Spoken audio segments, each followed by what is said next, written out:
2024 में जम्मू सेक्टर में शिवखोरी मंदिर को जाते हुए यात्री और इस साल अप्रैल में पहलगाम में मासूम पर्यटक इस खतरनाक ट्रेंड के विशेष उदाहरण हैं। पहलगाम तक पाप का ये घड़ा भर चुका था।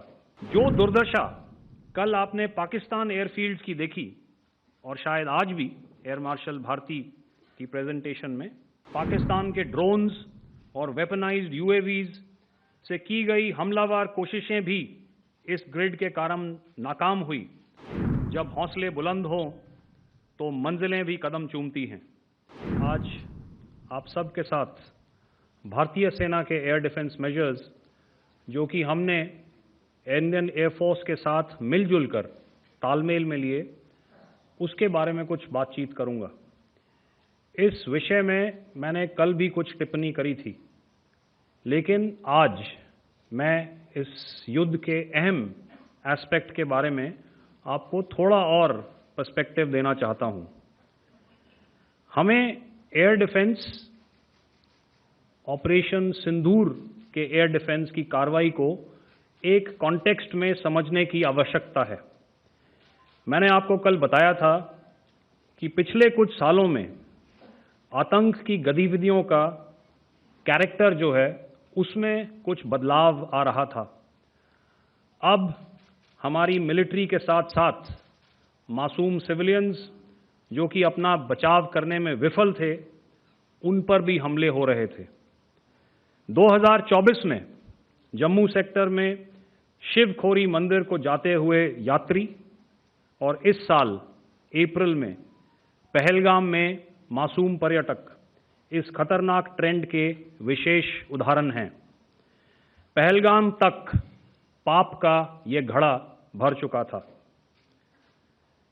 उसके बाद जो हुआ उसके बारे में हम कल विस्तार में बातचीत कर चुके हैं। क्योंकि आतंकियों पर हमारे सटीक हमले लाइन ऑफ कंट्रोल और इंटरनेशनल बाउंड्री को पार करे बिना किए गए थे, हमें पूरा अंदेशा था कि पाकिस्तान का वार भी बॉर्डर के उस पार से ही होगा। इसलिए हमने अपनी एयर डिफेंस की पूरी तैयारी पहले से ही कर ली थी। हमारी इन्वेंट्री में शामिल counter manned aerial systems, electronic warfare के साधन और एयर डिफेंस वेपन्स का इंडियन एयरफोर्स के इसी प्रकार के सिस्टम्स के साथ एक अनोखा मिश्रण किया गया। इसलिए आपने देखा कि जब जब पाकिस्तान एयरफोर्स ने हमारे एयरफील्ड्स और लॉजिस्टिक इंस्टॉलेशंस में 9 और 10 मई की रात को लगातार हमले किए, वो इस मजबूत एयर डिफेंस ग्रिड के सामने विफल हो गए। आपके सामने इस ग्रिड को एक तरीके से दर्शाया गया है। आप देख रहे हैं कि इंटरनेशनल बाउंड्री से कितनी layers, radars, counter unmanned aerial systems, उसके पीछे शोल्डर फायर्ड वेपन्स, हमारे विंटेज एयर डिफेंस वेपन्स जो कि काफ़ी सालों से हमारी सेना में हैं। एयर मार्शल भारती ने भी उसके बारे में बात करी। और लास्ट में हमारे modern air defence weapon systems. तो कोई मौका नहीं था कि पाकिस्तान एयरफोर्स ये मल्टी टीयर डिफेंस को पार करके पीछे हमारी एयरफील्ड्स या लॉजिस्टिक इंस्टॉलेशंस को टारगेट कर पाए। ये जो डायग्राम आप अपने सामने देख रहे हैं, ये मुझे एक इंसिडेंट की याद दिला रहा है। और मैं आपको इस उदाहरण के ज़रिए से एक ये एस्पेक्ट हाईलाइट करना चाहता हूँ।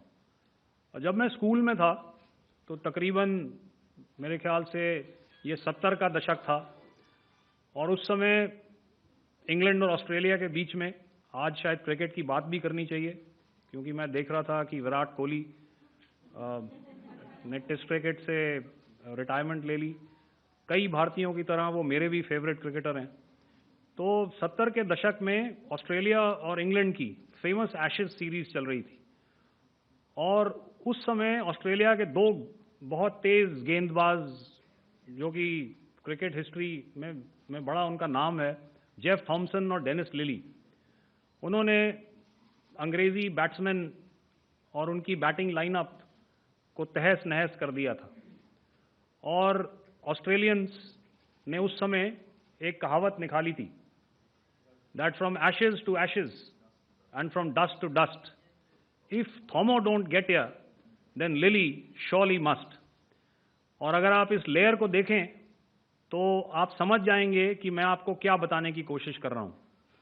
तो अगर आप सारे सिस्टम्स को पार कर भी गए तो आपको फिर भी एयरफील्ड या लॉजिस्टिक इंस्टॉलेशन या जो भी चीज़ को आप टारगेट कर रहे हैं उसमें पहुंचने से पहले कोई ना कोई इस लेयर्ड ग्रिड का सिस्टम ज़रूर गिरा देगा।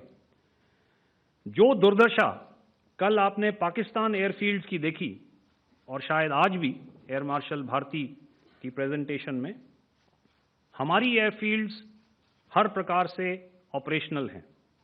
यही नहीं, पाकिस्तान के ड्रोन्स और वेपनाइज्ड यूएवीज से की गई हमलावर कोशिशें भी इस ग्रिड के कारण नाकाम हुई और जो बचे कुचे ड्रोन्स थे उन्हें हमारे शोल्डर फायर्ड हथियारों से मार गिराया गया। मैं यहां पर अपनी बॉर्डर सिक्योरिटी फोर्स की भी सराहना करना चाहता हूं। उनके डायरेक्टर जनरल साहब से लेकर बॉर्डर पर तैनात बीओपी पर पहरा देने वाले आखिरी जवान भी हमारे इस अभियान में बढ़ चढ़कर शामिल हुए और बहुत बहादुरी से उन्होंने हमारा साथ दिया।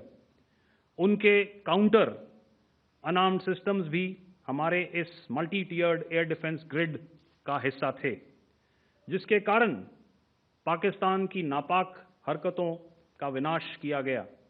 आपने सुना ही होगा, जब हौसले बुलंद हों तो मंजिलें भी कदम चूमती हैं। In the end, I would like to highlight again that in every single domain that Operation Sindhur has been prosecuted, there has been absolute synergy between the three services.